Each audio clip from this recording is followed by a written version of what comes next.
আরশ বহনকারী ফেরেশতাদের বর্ণনা আল্লাহ পাক কোরআনে সূরা হাক্কার মধ্যে দিয়েছেন। 8 জন ফেরেশতা আরশকে বহন করে নিয়ে আসবে। ফেরেশতাদের আকৃতি চিন্তা করুন তাহলে।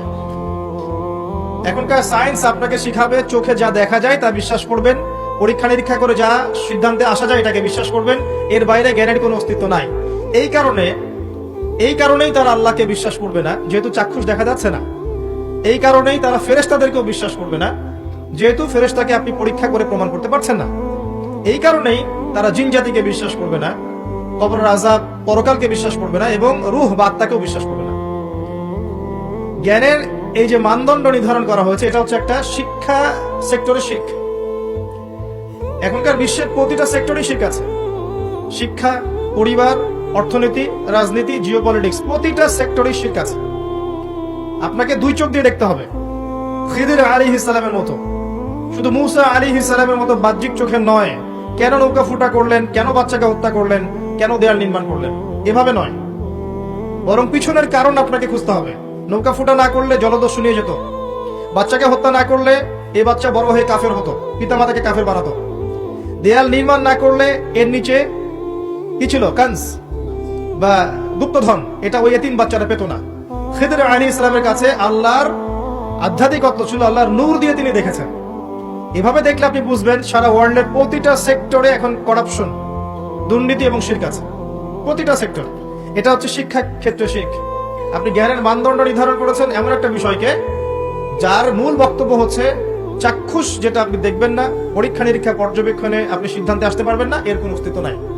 এই কারণে ইমানের 6 পিলারের কোনোটাই তারা বিশ্বাস করে না। এই পশ্চিমারা এবং যারা এই শিক্ষা দর্শনটা ছড়িয়ে দিয়েছে সারা বিশ্বে, এরা ইমানের 6 পিলারের কোনোটাই বিশ্বাস করে না।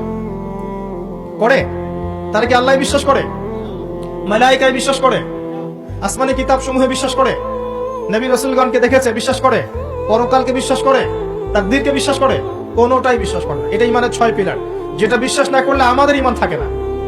আর আমাদেরকে এগুলো শেখানো হয়েছে যে এগুলোর মধ্য দিয়েই আপনি জ্ঞান লাভ করতে পারেন। এটাকে ফিলোসফি ভাষায় বলে, দর্শনের ভাষায় বলে এপিস্টিমোলজি। কি বলে? এপিস্টিমোলজি বা জ্ঞান তত্ত্ব। মনে রাখবেন, এই জ্ঞান তত্ত্ব দিয়ে তারা বিশ্বকে পরিচালনা করছে। এটা আপনার শিক্ষা দর্শনের শিখ। তাদের দৌড় কতটুকু আমি বলে দিচ্ছি, শুধু আপনি জিজ্ঞাসা করবেন যে excuse me mister science, can you give us the definition of রূহ? সায়েন্স, আপনি কি আমাদেরকে আত্মার সংজ্ঞা দিতে পারবেন? সায়েন্সকে জিজ্ঞাসা করেন, হে বিজ্ঞান, তুমি কি আমাদেরকে আত্মার সংজ্ঞা দিতে পারবে? বিজ্ঞানের দৌড় শেষ। আল্লাহ বলেছেন সূরা বনী ইসরাঈলের মধ্যে, ইয়াসআলুনাকা আনির রূহ, তারা তোমাকে আত্মার সংজ্ঞা জিজ্ঞাসা করে। কারা? ইহুদিরা, যারা মদিনায় ছিল। তারা তোমাকে আত্মার সংজ্ঞা জিজ্ঞাসা করে। কুলির রূহু মিন আমরি রাব্বি, বলে দাও রূহ আত্মা হচ্ছে তোমার রবের আদেশ মাত্র। ওয়া মা উতিতুম মিনাল ইলমি ইল্লা ক্বালিলা, তোমাদেরকে এই বিষয়ে বেশি জ্ঞান দেয়া হয়নি, সামান্য জ্ঞান দেয়া হয়েছে। আপনি জিজ্ঞাসা করবেন মেডিকেল সায়েন্সকে বা সায়েন্টিফিক রেভলিউশনকে, আত্মার সংজ্ঞা কি দিতে পারবে না। যে আত্মার সংজ্ঞা দিতে পারবে না, স্বপ্নের ব্যাখ্যা দিতে পারবে না, ঘুমের সংজ্ঞা দিতে পারে না, যে পরকালের প্রতিটা স্টেজ, কবরের আযাব, মালায়েকা, জান্নাত, জাহান্নাম, মিজান, পুলসিরাত, আমলনামা ছুড়ে দেয়া, তাকদীর, এগুলোর ব্যাখ্যা করতে পারে না, সংজ্ঞা দিতে পারে না, তাকে আপনি জ্ঞানের একমাত্র মানদণ্ড কেমন করে ভাবছেন? যখন আপনি তাকে জ্ঞানের চূড়ান্ত মানদণ্ড ভাবছেন, তখন আপনি শিরক করছেন। এটা জ্ঞানের একটা শাখা হতে পারে, জ্ঞানের চূড়ান্ত মানদণ্ড নয়। সে যা বলবে সেটাই সত্য, যা মিথ্যা বলবে মিথ্যা, এটা চূড়ান্ত নয়। বরং আল্লাহ যেটা বলবেন সেটাই সত্য, রাসূল যেটা বলবেন সেটাই সত্য। আর এই কনসেপ্টটাকে তারা নাম দিয়ে দিবে মৌলবাদী দর্শন। কথা কি বুঝতে পারছেন? আল্লাহ পাক কোরআনে বলেছেন সূরা বাকারা, ওয়া কুলিল হাক্কু মির রাব্বিকুম ফালা তাকুনান্না মিনাল মুমতারিন, হক বা সত্য তোমার রবের পক্ষ থেকে আসে, তুমি সন্দেহবাদীদের অন্তর্ভুক্ত হয়ো না। সূরা কাহফ 29 নম্বর আয়াতে আল্লাহ পাক বলেছেন, ওয়া কুলিল হাক্কু মির রাব্বিকুম ফামান শাআ ফালইউমিন ওয়া মান শাআ ফালইয়াকফুর, হক বা সত্য সেটাই যা তোমার রবের পক্ষ থেকে নাজিল হয়। যার ইচ্ছা হয় সে ঈমান নিয়ে আসুক, যার ইচ্ছা হয় সে অস্বীকার করুক। আমার কথা কি বুঝতে পারছেন? সত্য, জ্ঞান, ন্যায় অন্যায়ের মানদণ্ড, হক বাতিলের মানদণ্ড কার পক্ষ থেকে আসে? নাকি মানুষের মাথা থেকে বের হয়? যে কোনো জ্ঞান, জ্ঞানের যে কোনো শাখা যদি কোরআন এবং সুন্নাহর সাথে মিলে যায়, মানতে কোনো আপত্তি আছে? কোন আপত্তি আছে? কোনো আপত্তি নাই। কিন্তু জ্ঞানের কোনো শাখা, কোনো তত্ত্ব, কোনো উপাত্ত, কোনো যুক্তি, কোনো দর্শন, কোনো বিজ্ঞান যদি কোরআন এবং সুন্নাহর সাথে না মিলে যায়, আপনি কি মানতে বাধ্য? আপনি কি মানতে বাধ্য? এটা না মানাটাই আপনার জন্য তখন ফরজ। কথা বুঝতে পারছেন? এবার আসেন, আল্লাহ পাক আরশে আজিম সৃষ্টি করেছেন। এই আরশে আজিমের নিচে আল্লাহ পাক 7 শ্রেণীর মানুষকে কিয়ামতের মাঠে ছায়া দিবেন। কয় শ্রেণী? কয় শ্রেণী? এটা মুখস্থ করবেন। 7 শ্রেণীর মানুষ। 1 নাম্বার হচ্ছে ন্যায়পরায়ণ শাসক। 1 নাম্বার কে? যত মানুষকে আল্লাহ পাক আজকে শাসন ক্ষমতা দিয়েছেন, ছোট ক্ষেত্র থেকে বড় পর্যন্ত, তাদের সবার সামনে 2টা গন্তব্য অপেক্ষা করছে। কয়টা? এর বাইরে কোনো গন্তব্য নাই তাদের জন্য। যে যাকে আল্লাহ পাক যে দায়িত্ব দিয়েছেন, একদম ছোট থেকে শুরু করে, একদম ছোট লেভেল থেকে শুরু করে উঁচু লেভেল পর্যন্ত যাদেরকে আল্লাহ পাক শাসন ক্ষমতা দিয়েছেন, তাদের সামনে 2টা গন্তব্য অপেক্ষা করছে। একটা হচ্ছে তারা ন্যায়পরায়ণ হলে আরশে আজিমের ছায়ায় ছায়া পাবে ইনশাআল্লাহ। যেমন ওমর ইবনুল খাত্তাব, তিনি কি আমিরুল মুমিনিন ছিলেন না? তিনি আরশে আজিমের ছায়ায় ছায়া পাবেন ইনশাআল্লাহ। যুলকারনাইন নাম শুনেছেন? কোন সূরায় আছে? কোন সূরা আছে? আমি তো এমনি এমনি রাগ হই না, মাঝে মাঝে একটু একটু রাগ হই। আল কোরআনের আলো ঘরে ঘরে জ্বালতে হবে, শুধু স্লোগান দিয়ে নয়, চর্চার মাধ্যমে। কোরআনের আলো ঘরে ঘরে এমনি এমনি জ্বলবে না, প্রত্যেক ঘরে ঘরে আগে কোরআনওয়ালা মানুষ তৈরি করেন। এটা খুব কমন একটা প্রশ্ন। যুলকারনাইন আলাইহিস সালামের ঘটনা সূরা কাহফে আছে, খুব কমন প্রশ্ন, সবাই মোটামুটি জানে যারা একবার কোরআন ঘাটাঘাটি করে দেখেছে। কিন্তু আমাদের বেশিরভাগ মানুষ দেখবেন বলতে পারবে না। তাহলে কোরআনের আলো কি ঘরে ঘরে জ্বলেছে? স্লোগান দিয়ে জ্বলবে? স্লোগান দিয়ে জ্বললে নবী সাল্লাল্লাহু আলাইহি ওয়াসাল্লামকে এত মার খেতে হতো না। তার সাথে জিবরাইল আলাইহিস সালাম ছিলেন। তিনি যদি বলতেন যে মক্কার আবু জেহেল, আবু লাহাব, উতবা, সাহেবাকে একটা পাখার ঝটকা দিয়ে উড়িয়ে দেন, দিয়ে মক্কায় আমাদেরকে খেলাফত দিয়ে দেন, সম্ভব ছিল। তায়েফবাসীকে 2টা পাহাড়ে পিষে ফেলা পসিবল ছিল। তারপরে নবী সাল্লাল্লাহু আলাইহি ওয়াসাল্লামকে 3 বছর গোপন দাওয়াত দিতে হয়েছে, মানুষের গালমন্দ খেতে হয়েছে, মানুষ হত্যা করার চেষ্টা করেছে, দেশ থেকে চলে যেতে হয়েছে, তায়েফবাসীর নির্যাতন সহ্য করতে হয়েছে, বদর, উহুদ, খন্দক, খায়বারের যুদ্ধ করে মক্কা বিজয় করতে হয়েছে। এমনি এমনি হয়েছে? খালি স্লোগান দিয়ে আইওয়াস শোডাউন করে কাজ হবে? কোরআনের আলো ঘরে ঘরে জ্বলবে তখনই যখন প্রত্যেক ঘরে কোরআনওয়ালা মানুষ তৈরি হবে ইনশাআল্লাহ। আল্লাহ পাক এটাই বলেছেন সূরা মেবি মাইদা, বা না হলে আমি ভুল করছি হয়তো, তবে আয়াতটা বলছি। আল্লাহ পাক বলেছে ইয়া আইয়ুহাল্লাযীনা আমানু, হে মুমিনগণ, আলাইকুম আনফুসাকুম, তোমরা নিজেরা তোমাদের নিজেদের নফস ঠিক করো, নিজেরা নিজেদের নফসটা ঠিক করো। লা ইয়াদুররুকুম মান দাল্লা ইন ইহতাদাইতুম, যারা পথভ্রষ্ট হয়ে গেছে ওদের পথভ্রষ্টতা তোমাদেরকে ক্ষতি করবে না যদি তোমরা হেদায়েতের উপর থাকো। নিজে ঠিক হন, নিজের ঘর ঠিক করেন, বাকি সব ঠিক হবে ইনশাআল্লাহ তাআলা। নিজে ঠিক না হলে মানুষের ঘর ঠিক হবে না। আমি এই চেয়ারে বসে যদি কথা বলি এবং এই আমলগুলো আমি করতে ব্যর্থ হই, আমার কথা আপনার কলবে কোনো তাসির করবে না। এই কারণেই দেখা যায় কথা অনেক হচ্ছে, কাজের ফলাফল কতটুকু হচ্ছে এটা ভাবার বিষয় আছে। তো যাদের কথা অনুযায়ী কাজে মিল আছে এবং আত্মশুদ্ধি আছে, এই মানুষদের কথায় মানুষের কলবে তাসির হবে ইনশাআল্লাহ তাআলা।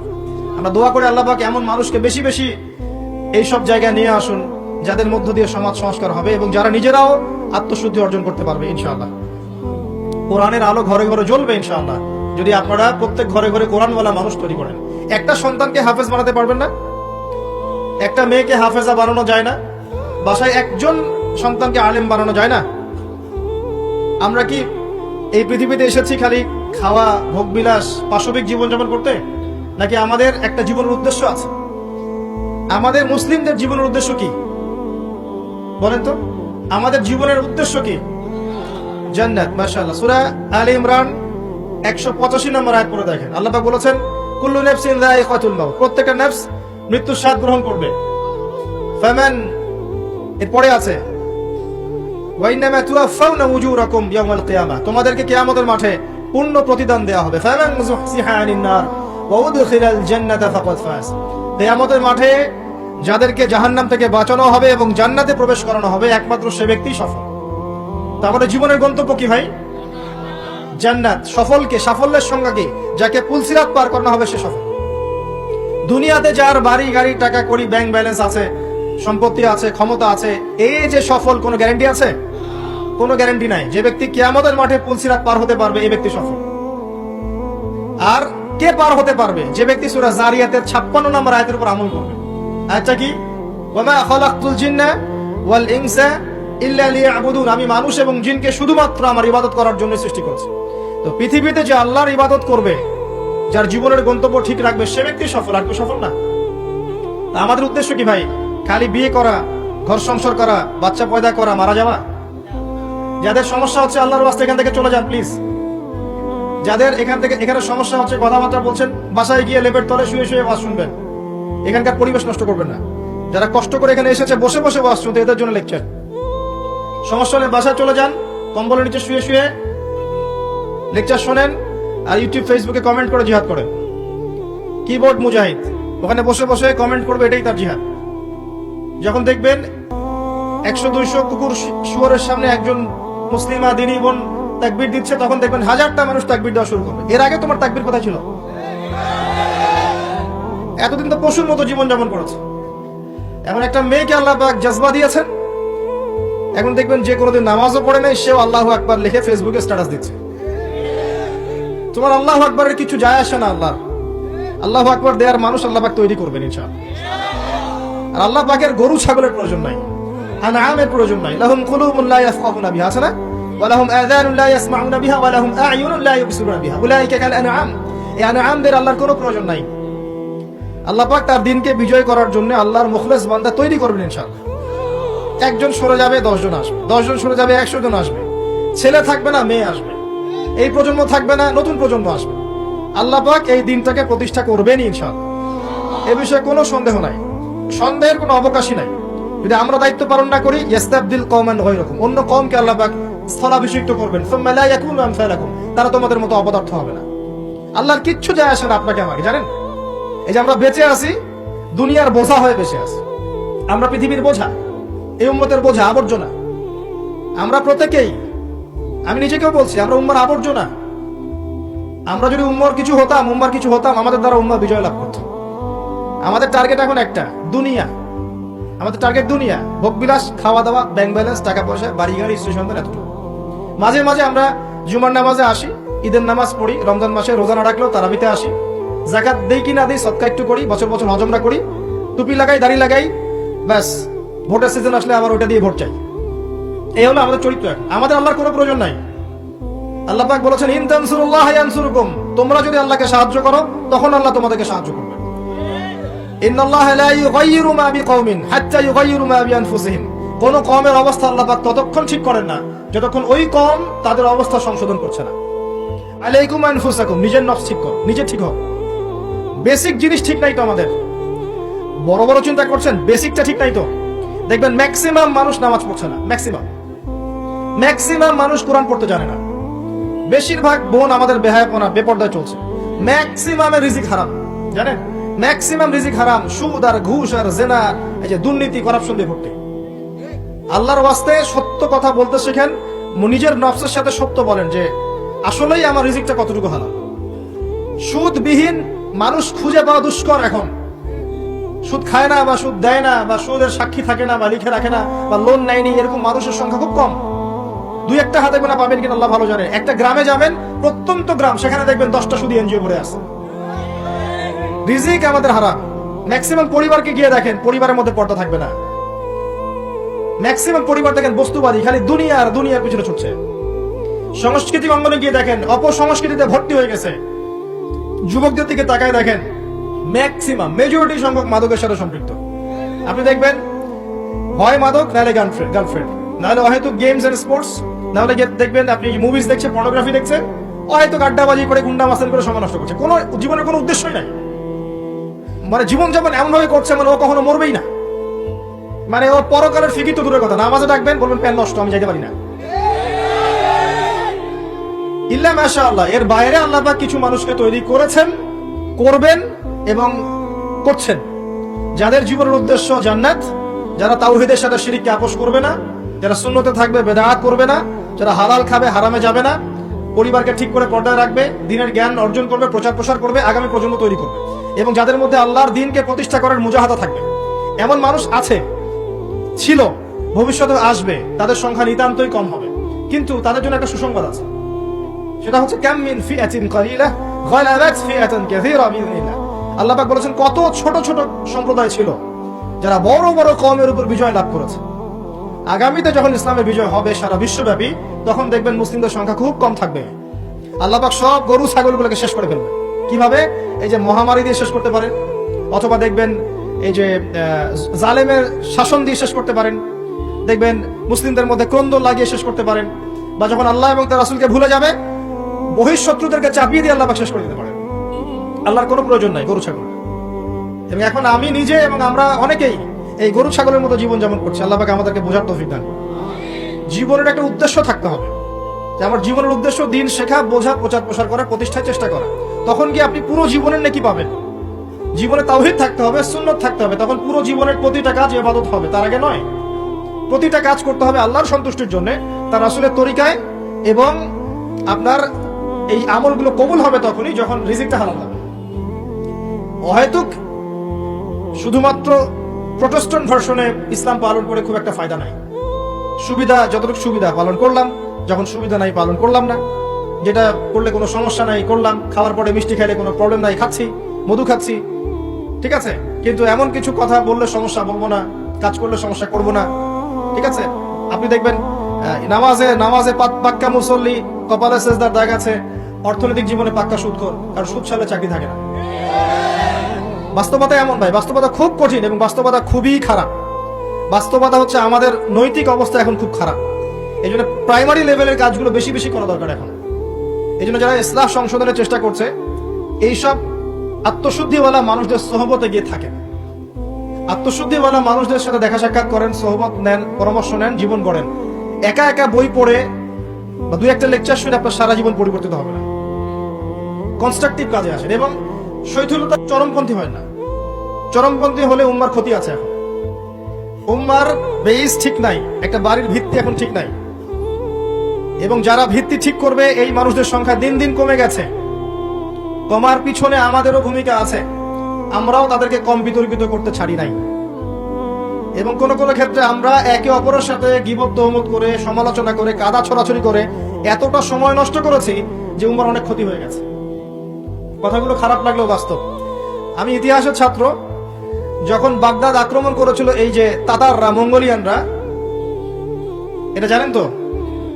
মঙ্গোলিয়ান যারা ছিল, ওই যে হালাকু খা, চেঙ্গিস খানের বংশধর যারা ছিল, এরা যখন বাগদাদ আক্রমণ করেছে, এরা ছিল প্রচন্ড পাশবিক।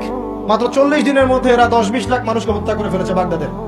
এই হত্যাটা কিন্তু গুলি করে না, জবাই করে। 10 লাখ 20 লাখ মানুষকে জবাই করে হত্যা করা চারটাখানি কথা না। কি পরিমাণ হিংস্র ছিল চিন্তা করেন। ইতিহাসের পাতায় আছে যে মঙ্গলদের এক একজন নারী সে হাজার হাজার মুসলিমকে হত্যা করেছে, এক একটা মহিলা। ওই সময় যারা ওই আব্বাসের খেলাফতের দায়িত্বে ছিল, এরা সোনা দানা সব জমা করে তাদের এই যে মাটির নিচে জমা করেছিল। আর ওদের লিডার, মঙ্গোলিয়ানদের লিডার যখন এই বাদশাকে গলায় দড়ি দিয়ে শেষরায় নিয়ে যাচ্ছে সবার সামনে, তখন তাকে বলছে তোমাদের সম্পদগুলো কোথায়? সে দেখিয়ে দিল সম্পদ মাটির তলে।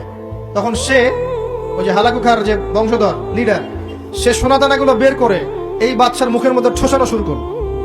খা, খিদা লেগেছে, পানির পিপাসা লেগেছে, তখন তাকে সোনা খাওয়াচ্ছে, রূপা খাওয়াচ্ছে, খা।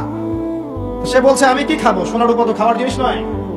তখন ওই মঙ্গল কমান্ডার বলছে এই সোনা দানাগুলো জমায় না রেখে যদি জনগণের কল্যাণে ব্যয় করতে, এই জনগণ তোমাকে আজকে বাঁচাতে আসতো।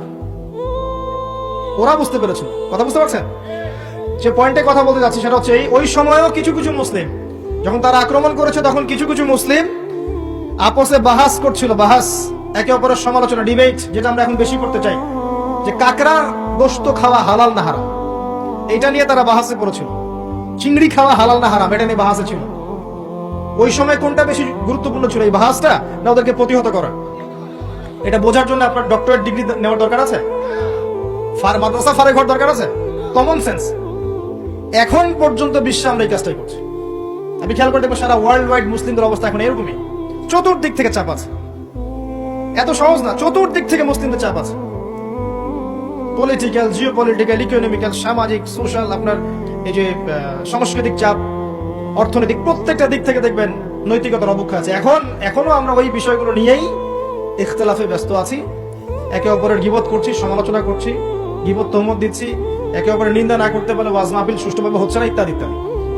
আমরা জানি না কবে আমাদের কমন সেন্সের উদয় হবে, কবে বুঝতে পারবো আমরা যে আমরা এক উম্মাহ, আমরা সবাই এক, সবার মাঝে কিছু কিছু বিষয়ে মতানৈক্য থাকতে পারে, এটা স্বাভাবিক। এরপরেও আপনি আমার ভাই, আমি আপনার ভাই। কোনোদিনও আমাদের সবার সব বিষয় এক হবে না। কোশ্চিন কালেও প্রতিটা বিষয়, প্রতিটা মাসলাকে, আকীদাগত বিষয় হোক আর আমলের হোক আর মুআমালাতের হোক, আমরা কখনো সবগুলো বিষয়ে ঐক্যমতে পৌঁছাতে পারবো না, থাকবেই ইখতিলাফ। এরপরও যদি আমরা সবাইকে এক উম্মাহ মনে করতে ব্যর্থ হই, এই অবস্থা হবে। আসেন, আলোচনা অনেক গভীরে চলে গেছি, বাইরে আসি। বেশি গভীর বললে মাথার উপর দিয়ে যাবে, বুঝতে পারবেন না। আল্লাহ পাক 7 শ্রেণীর মানুষকে আরশে আজিমে ছায়ায় ছায়া দিবেন। এক শ্রেণী হচ্ছে যারা ন্যায়পরায়ণ শাসক। যারা ন্যায়পরায়ণ শাসক হবে তাদের সামনে দুইটা গন্তব্য, হয় তারা আরশে আজিমের ছায়া ছায়া পাবে, নচেত জাহান্নামের আগুন অপেক্ষা করছে। কারণ প্রত্যেকটা দায়িত্ব সম্পর্কে আল্লাহ পাক জিজ্ঞাসা করবেন। এবং নবী সাল্লাল্লাহু আলাইহি ওয়াসাল্লাম একটা হাদিসের মধ্যে বলেছেন যে, তোমরা কি জানো কিয়ামতের মাঠে সবচেয়ে বড় মিসকিন কারা হবে? সাহাবায়ে কেরাম বলছেন, আমরা তো মনে করি যার সম্পদ কম, অর্থবিত্ত কম, সেই সবচেয়ে বেশি মিসকিন, সবচেয়ে বড় মিসকিন। আল্লাহর নবী সাল্লাল্লাহু আলাইহি ওয়াসাল্লাম বলছেন, বরং প্রকৃত মিসকিন সে ব্যক্তি যে কিয়ামতের মাঠে নামাজ, রোজা, হজ, যাকাত আমলের নেকি নিয়ে উঠবে, পাহাড় সমান নেকি নিয়ে উঠবে, কিন্তু অনেক পাওনাদার দাঁড়িয়ে থাকবে। কারো হক নষ্ট করেছে, কারো গীবত করেছে, কারো অপবাদ, কাউকে অপবাদ দিয়েছে, কাউকে অত্যাচার করেছে, সবাই দাঁড়িয়ে থাকবে। এদের হক আদায় না করা পর্যন্ত সে পুলসিরাত পার হতে পারবে না। তখন কি করতে হবে? নিজের নেকি ওদেরকে দিতে হবে, কারণ তখন কোনো বেচা কেনার সুযোগ নাই, হক আদায়ের কোনো সুযোগ নাই। নিজের নেকি ওদেরকে দিয়ে শোধ করতে হবে। নেকি শেষ হয়ে গেলে কি হবে? অন্যের গুনাহ তার আমলনামায় আসবে, পরে দেখা যাবে ওই ব্যক্তি জান্নাতে চলে গেছে, আর এই ব্যক্তি পাহাড় সমান নেকি নিয়েও জাহান্নামে চলে গেল। অতএব দায়িত্ব যারা পালন করবেন তাদেরকে খুব সতর্ক সাবধান থাকতে হবে যে আপনার দ্বারা কল্যাণ ছাড়া যেন অকল্যাণ না হয়। আল্লাহ পাক তৌফিক এনায়েত করুন। দ্বিতীয় শ্রেণী হচ্ছে সেই যুবক বা যুবতী যারা নিজেদের যৌবনটাকে আল্লাহর ইবাদতে কাটিয়েছে। এই হাদিসের বাস্তবতা এসে দেখেন আমাদের যুব সমাজ কিভাবে তাদের জীবনটা কাটাচ্ছে। আমার চেয়ে ভালো আপনারা বলতে পারবেন যে সকাল থেকে সন্ধ্যা পর্যন্ত আমাদের যুবক যুবতীরা করছেটা কি। কতজন যুবক নামাজ পড়ছে মসজিদে এসে, কতজন যুবক কোরআন তেলাওয়াত করে নিয়মিত। নবীর সুন্নাহগুলো ওদেরকে শিখিয়ে দিতে হয়। ইভেন নবী সাল্লাল্লাহু আলাইহি ওয়াসাল্লামের স্ত্রীদের নাম ওদেরকে বলে দিতে হয়। এখনই আমি জিজ্ঞাসা করছি, দেখেন অ্যানসার কতজন দিতে পারে। নবী সাল্লাল্লাহু আলাইহি ওয়াসাল্লামের দ্বিতীয় স্ত্রীর নাম কি? হাত উঁচু করেন। যুবকদের বলছি, যুবকদের যারা পারবেন জাস্ট হাতটা উঁচু করেন। নবী সাল্লাল্লাহু আলাইহি ওয়াসাল্লামের দ্বিতীয় স্ত্রীর নাম কি? দাঁড়ান দাঁড়ান দাঁড়ান, এই দেখেন হাত দেখেন। এবং যারা হাত উঁচু করেছেন ওদের মধ্যে একজনকে জিজ্ঞাসা করছি, আপনি উত্তর দেন, নাম কি? জি, আপনাকে বলেছি নাম বলেন দ্বিতীয় স্ত্রীর। বসেন। উত্তর যে 4 জন দিয়েছে তার মধ্যে একজন ভুল উত্তর দিয়েছে। এই হচ্ছে বাস্তবতা। আপনাকে আমি চোখে আঙ্গুল দিয়ে দেখালাম যে যুবকদের কি অবস্থা। এখানে আছে বসে হাজার হাজার মানুষ, হাত তুলেছে 5-6 জন। এটা একটা কমন প্রশ্ন, আমাদের নবীজির দ্বিতীয় স্ত্রীর নাম কি? একবার যে সিরাত পড়েছে সেও জানে। দেখবেন এই যুব সমাজ ফিজিক্স পড়েছে, কেমিস্ট্রি পড়েছে, বায়োলজি পড়েছে, ইকোনমিক্স পড়ছে, পলিটিক্যাল সায়েন্স পড়ছে, আপনার জিও পলিটিক্স পড়ছে, ইউনিভার্সিটি কোচিং করছে, বিসিএস কোচিং করছে, চাকরির জন্য পরীক্ষা দিচ্ছে। এরা এমন কোনো বই নাই যে সেকুলার লাইনে পড়ে নাই। কিন্তু যে 4 জন পারছে তার মধ্যে একজন উত্তর দিচ্ছে যে আয়েশা রাদিয়াল্লাহু আনহা দ্বিতীয় স্ত্রী। এটা কি উত্তর সঠিক? এই হচ্ছে অবস্থা। এটা কমন। আর যদি কঠিন প্রশ্ন করি তাহলে তো অবস্থা খারাপ। কোন সাহাবীকে প্রথম তিনি দায়ী করে পাঠিয়েছেন মদিনায়? খায়বার যুদ্ধ কোন সাহাবীর হাতে জয় হয়েছে? উহুদের যুদ্ধ কত হিজরিতে হয়েছে? বদর যুদ্ধে কতজন মুসলিম শাহাদাত বরণ করেছে? আপনার মোতার যুদ্ধে কার হাতে 9টা তরোয়াল ভেঙেছে? হুনাইনের যুদ্ধে মুসলিমদের কি অবস্থা হয়েছে? হুনাইনের যুদ্ধের কথা কোন সূরার মধ্যে বলা আছে? একটু কঠিন প্রশ্ন করলে তো অবস্থা খারাপ। আমি করে লজ্জিত করতে চাচ্ছি না, এই জন্য প্রশ্নগুলো করলাম না। যারা মাদ্রাসা লাইনে পড়েছেন তারা হয়তো উত্তর দিতে পারে, কিন্তু লক্ষ লক্ষ কোটি কোটি জেনারেল পড়ুয়া ছাত্র এরা উত্তর দিতে পারে না। তাহলে এরা কি আমাদের মুসলিম উম্মার অংশ নয়? এদেরকে ইসলাম সংশোধন না করে দিনের পথে না আনতে পারলে একটা বড় অংশ কি জাহিলিয়াতের মধ্যে থাকবে না? আগামী 10-20 বছর পর দেখবেন এরাই অর্থনৈতিক সেক্টরে যাচ্ছে, এরাই পলিটিক্সে যাবে, এরাই সোশ্যাল দায়িত্বে যাবে, এরাই দেখবেন বিভিন্ন জায়গায় চলে যাবে। তখন আরেকটা মূর্খ জেনারেশন আপনার মাথার উপর চেপে যাচ্ছে। এরপরে যে জেনারেশন আসছে, আমাদের সন্তান, আমার মেয়ে, আপনার ছেলে, এদের অবস্থা কি হবে আল্লাহ ভালো জানে, যদি এখন থেকে এদেরকে আমরা সঠিকভাবে মানুষ করতে ব্যর্থ হই। এটা বাস্তবতা। অথচ আল্লাহ পাক আরশে আজিমের ছায়া ছায়া দিবেন ওই যুবক যুবতীদেরকে যারা তাদের যৌবনকালটাকে আল্লাহর পথে কাটাবে। আর কিয়ামতের মাঠে যে অতিরিক্ত 5টা প্রশ্ন হবে তার মধ্যে একটা হচ্ছে তোমার যৌবনকাল কোন পথে ব্যয় করেছো। আর আল্লাহ পাকের কাছে একজন বৃদ্ধ মানুষের ইবাদতের চাইতে যুবকদের ইবাদত যে কত বেশি প্রিয় এটা আমি বোঝাতে পারবো না। আল্লাহ পাক অবাক হয়ে যান সেই যুবককে দেখে যার প্রবৃত্তির তাড়না নাই, সে আল্লাহর দ্বীনের পথে ছুটছে। এই যুবককে দেখে আল্লাহ পাক অবাক হয়ে যান এবং তার দোয়া যেভাবে কবুল হবে, একজন মানুষ যার পা কবরে অলরেডি চলে গেছে তার দোয়া কি সেভাবে কবুল হবে? দুজন ইবাদত সমান। এই বয়সে আপনি অনেক কিছু করতে পারেন। আপনি চাইলে এখন বড় সন্ত্রাসী হতে পারবেন, বড় জেনাকারী হতে পারবেন, আপনি চাইলে টিকটক সেলিব্রিটি হতে পারবেন, আপনি চাইলে এখন আরো খারাপ যে মাদক সেবন করতে পারবেন, 30-40টা গার্লফ্রেন্ড চেঞ্জ করতে পারবেন, আপনাকে কেউ বাধা দিবে না। আপনি চাইলে 1-2 হাজার টাকা দিয়ে জেনা করতে পারবেন, উন্মুক্ত সব আপনার জন্য। ইভেন এখন আপনি চাইলে মদও খেতে পারবেন, লাইসেন্স দিয়ে আছে, আপনি করতে পারবেন। এই সময়টা আল্লাহ পাক দেখতে চান আপনি কি করেন। যদি এই সময়টা আপনি আল্লাহর দিকে ফিরে আসেন, আপনি কোরআনের দিকে ফিরে আসেন, সুন্নত অনুযায়ী জীবন যাপন করেন, আপনার জন্য অপেক্ষা করতে চান না। কি চান আপনি সিদ্ধান্ত নেন। শুরুটা হবে অধঃপতনের মেয়ে দ্বারা, মেয়ে দিয়ে অধঃপতন শুরু হবে। মেয়ের সাথে ফ্রি মিক্সিং, প্রেমের সম্পর্ক হয়ে যাবে, এরপর দেখবেন জেনা করে ফেলেছে, তারপর ব্রেকআপ, দুজন হতাশ, কেউ আত্মহত্যা করবে, অথবা কেউ দেখবেন পাইকারি জেনাকার হয়েছে বা রেপিস্ট হয়েছে বা মাদক সেবন করছে বা মিউজিক শুনছে, আস্তে আস্তে আস্তে আস্তে শেষ, লাইফটা শেষ, ক্র্যাশ। এভাবে যুব সমাজ নষ্ট হচ্ছে। অনেক সময় দেখবেন পড়াশোনা করছে, কোনো কারণে রেজাল্ট ভালো হয় নাই, আত্মহত্যা করে বসে আছে। ডে বাই ডে যুব সমাজের সাইকোলজি মেলই হয়ে যাচ্ছে। আমাদের যারা ওস্তাদ সাহেবরা আছেন, বৃদ্ধ প্রবীণ, তাদের যে গাম্ভীর্য আছে, ব্যক্তিত্ব আছে, গলার ভয়েস, কথা বলার অ্যাটিটিউড, ব্যক্তিত্ব, চলাফেরা, এগুলো এখনকার যুবকদের মধ্যে পাওয়া যায় না। আমার কথা ভালো করে মিলাই দেখেন, এখনকার যুবকদের মধ্যে মেয়েলি স্বভাব আছে, কথা বলবে মেয়েদের মতো, অ্যাটিটিউড কেমন জানি, মেয়ে অ্যাটিটিউড, লাজুক ভাব, মেয়ে অ্যাটিটিউড, কোনো মানে একটা গায়রত নাই, সৌর্যবীর্য নাই, ফিজিক্যালিও দুর্বল, মানসিকভাবে দুর্বল, শারীরিকভাবে দুর্বল। একটা পাক লাগাই দেন মাঠে দৌড়াইতে, শেষ। 20 বছর 25 বছরে ভুড়ি হয়ে বসে আছে, গায়ে শক্তি নাই, ইভেন খেলাধুলাও করে না, মেশেও না মানুষের সাথে, সামাজিকও না। দেখবেন কেমন জানি আনসোশ্যাল, সারাদিন অনলাইনে পড়ে আছে বা গেমস খেলছে, ইন্টারনেট ঘাটাঘাটি করছে, রাতের বেলা সারা রাত নগ্ন ছবি দেখছে, সারা রাত। এত ভালো সাজার কারণ নাই, এগুলোতে ম্যাক্সিমামই আসক্ত, ম্যাক্সিমাম। এবং এটা আসক্ত হওয়ার কারণ আছে, এটা তো ফ্রি, অ্যাক্সেস ফ্রি, আপনি চাইলেই করতে পারেন। আপনার হাতে স্মার্টফোন আছে, আপনার বাবা দেখেন আপনি ফোনে কি করেন, আপনি চাইলেই করতে পারেন। কে বাধা দিবে আপনাকে? কেউ বাধা দেন নাই। আর এই যে গার্লফ্রেন্ড বয়ফ্রেন্ড সংস্কৃতি যখন থেকে ছড়িয়েছে, যা ইচ্ছা তাই করছে এরা। এবং এখন এই কাজগুলো শুধু ছেলেরা করছে না, মেয়েরাও করছে। মেয়েরাও মাদক সেবন করে এখন, জানেন? মেয়েরাও পর্ন দেখে। আর মেয়েদের ড্রেস আপ তো আমি বলার অপেক্ষা রাখে না। নতুন কি প্রোডাক্ট আসলো, নতুন কি কসমেটিক্স আসলো, নতুন কি ডিজাইন আসলো, নতুন কোন সিরিয়াল আসছে, কোন নায়িকা নতুন ডিজাইন ফ্যাশন পড়লো, সব নিয়ে ব্যস্ত হয়ে আছে। আমি ওইদিকে আসবো পরে। এতটুকু বলছি, এই যুবক যুবতীর জন্য আল্লাহ পাক আরশে আজিমের ছায়া রাখেন নাই। উম্মার জন্য জীবন দেয়া অনেক পরের কথা। যদি দেশের জন্য জীবন দেওয়ার প্রশ্ন আসে, এরা তাও দিতে পারবে না। আমি চ্যালেঞ্জ করব। এরা সেই জেনারেশন নয় যে জেনারেশন 71 সালে অস্ত্র হাতে নিয়েছিল পাকিস্তানিদের এগেইনস্টে। এটা সেই জেনারেশন নয়। এই মাদকাসক্ত জেনারেশন কি দিয়ে এটা আপনি আশা করতে পারেন না। নৈতিকতার অধঃপতন আছে এদের মধ্যে, মানবিকতা নাই, নৈতিকতা নাই। রেপিস্ট জেনারেশন, জেনাকারী জেনারেশন, মাদকাসক্ত জেনারেশন, একে দিয়ে আপনি সেই বিষয় পাবেন না। ওটা আমাদের বাপদাদারা করে গেছে। সলিউশন কি? সলিউশন একটাই, এদেরকে নামাজি বানাতে হবে। 5 ওয়াক্ত নামাজি হলে লাইফটা রুটিন ওয়াইজ চলে আসবে, ডানে বামে যেতে পারবে না। এদেরকে প্রশান্তির উৎস দিতে হবে। এদের প্রশান্তির উৎস হচ্ছে একটা কোরআন, এবং দ্বিতীয়টা হচ্ছে এদের বয়স হয়ে গেলেই এদেরকে বিয়ের ব্যবস্থা করতে হবে। তৃতীয়টা হচ্ছে এদের বেকারত্ব দূর করার চেষ্টা করতে হবে। এবং সবসময় একই ধাঁচে বেকারত্ব দূর করার চেষ্টা করলে হবে না। ক্রিয়েটিভ কিছু করেন, আপনার প্রতিভা দিয়ে এমন কিছু করেন যেটা ক্রিয়েটিভ। আপনার ক্রিয়েটিভিটি কাজে লাগান, সমাজকে কিছু দেন, দেশকে কিছু দেন, রাষ্ট্রকে কিছু দেন। এদের প্রশান্তির উৎস হচ্ছে সুন্নাহ, সুন্নাহ মাফিক জীবনযাপন করার অভ্যস্ত, সুন্নাহ মাফিক জীবনযাপনে অভ্যস্ত করতে বলেন। এই কাজগুলো না করতে পারলে, এবং আল্লাহওয়ালা মানুষের কাছে নিয়ে আসেন, আল্লাহওয়ালা মানুষের কাছে এদেরকে নিয়ে আসেন, সহবতে আনেন, দেখা করান, আলেমদের কাছে দেখা করান, মেশান, তাদেরকে দেখে তারা দিন শিখবে। আল্লাহর রাস্তায় সময় দিতে বলেন, আস্তে আস্তে দেখবেন ইনশাআল্লাহ লাইনে আসছে। আদারওয়াইজ আপনি এই জেনারেশনকে দিয়ে আগামী ভবিষ্যৎ আশা করতে পারেন না।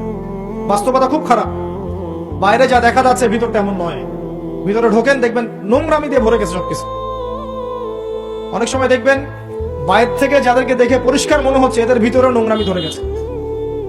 এইগুলো দূর করার জন্য একটাই ওষুধ, তাসকিয়া, আত্মশুদ্ধি। আমি সবাইকে অনুরোধ করব, আল্লামা তকি উসমানী হাফিজাহুল্লাহর একটা বই পড়তে। আত্মশুদ্ধি ও তাসাউফ একটা বই আছে। আত্মশুদ্ধি ও তাসাউফ একটা বই আছে, আপনি পড়েন। আমি আপনাকে এনশিওর করছি, আপনার কাছে মনে হবে যে প্রতিটা লাইন আপনার জন্য লেখা হয়েছে। প্রত্যেকটা লাইন পড়বেন, মনে হবে আপনার জন্যই লেখা হয়েছে বইটা। একবার বইটা পড়ে স্বাদ মিটবে না, বারবার পড়তে ইচ্ছা করবে। একটা বই পড়েন। আর অনেক বইয়ের নাম বলতে পারতাম আমি, কিন্তু আমি এখন যেটা ফিল করছি, সবচেয়ে দুর্বল জায়গা আমাদের আত্মশুদ্ধি জায়গাটা। আত্মশুদ্ধি না আসলে আপনি এই খবিস কলবগুলোকে দিয়ে আলো জ্বালাতে পারবেন না, এটা সম্ভব না। আল্লাহর ওয়াস্তে বইটা পড়েন। কিনতে পারবেন? বাসায় লাইব্রেরি আছে কার কার? হাত তোলেন। বাসায় দিন ইসলামের দিনিয়াত লাইব্রেরি কার কার আছে? ইসলামী বইয়ের লাইব্রেরি আছে ব্যক্তিগত সংগ্রহে? লাইব্রেরি করেন, দেখেন লাইব্রেরির সংখ্যা কতগুলো। কিন্তু জেনারেল লাইব্রেরি কয়জনে আছে? হাত তোলেন। স্কুল কলেজ ইউনিভার্সিটির বই দিয়ে ভর্তি কার কার বাড়ি?